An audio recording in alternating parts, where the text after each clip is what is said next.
আবারও উত্তপ্ত ইসরায়েলের উত্তরাঞ্চল। ইয়েমেনে ইরান সমর্থিত হুথি যোদ্ধাদের হামলায় কেঁপে ওঠে উত্তরাঞ্চলীয় শহর হাইফা।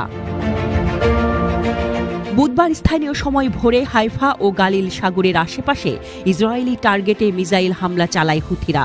স্থানীয় গণমাধ্যমগুলোর তথ্য মতে বিস্ফোরণের ভয়ঙ্কর শব্দে প্রকম্পিত হয় কয়েক কিলোমিটার দূরের এলাকাও। বেজে ওঠে সতর্কতা সাইরেন, যদিও মিসাইলটি সফলভাবে প্রতিহতের দাবি করছে ইসরায়েলি সেনাবাহিনী।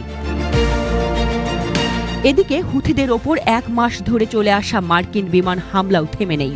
বুধবার সকালেও মার্কিন ড্রোন ও যুদ্ধ বিমান ইয়েমেনের হোদেইদা, মারিব ও সাদা প্রদেশে হামলা চালায়। মারিবে একটি টেলিকম সাইটে হামলার কথা নিশ্চিত করেছে হুথিরা।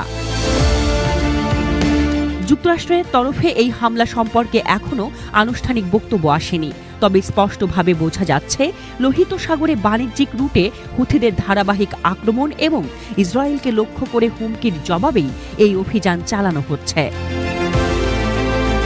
বিশ্লেষকরা বলছেন, প্রেসিডেন্ট ট্রাম্পের সময় শুরু হওয়া এই নতুন অভিযান বাইডেন প্রশাসনের অধীনে চালানো আগের সব হামলার চেয়েও বেশি বিস্তৃত।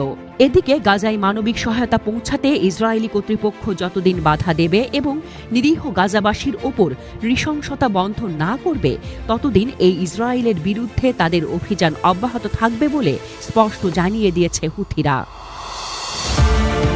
নভেম্বর 2023 থেকে জানুয়ারি 2024 পর্যন্ত হুথিরা 100টিরও বেশি বাণিজ্যিক জাহাজে ক্ষেপণাস্ত্র ও ড্রোন হামলা চালিয়েছে। এতে 2টি জাহাজ ডুবে যায় এবং 4 জন নাবিক নিহত হয়। হুথিদের হামলার আতঙ্কে লোহিত সাগরের মতো গুরুত্বপূর্ণ বাণিজ্য রুটে ট্রাফিক কার্যত অর্ধেকে নামিয়ে এনেছে। একই সময়ে হুথিরা একাধিকবার মার্কিন যুদ্ধ জাহাজকেও টার্গেট করেছে, যদিও সেগুলো প্রতিহত করা সম্ভব হয়েছে।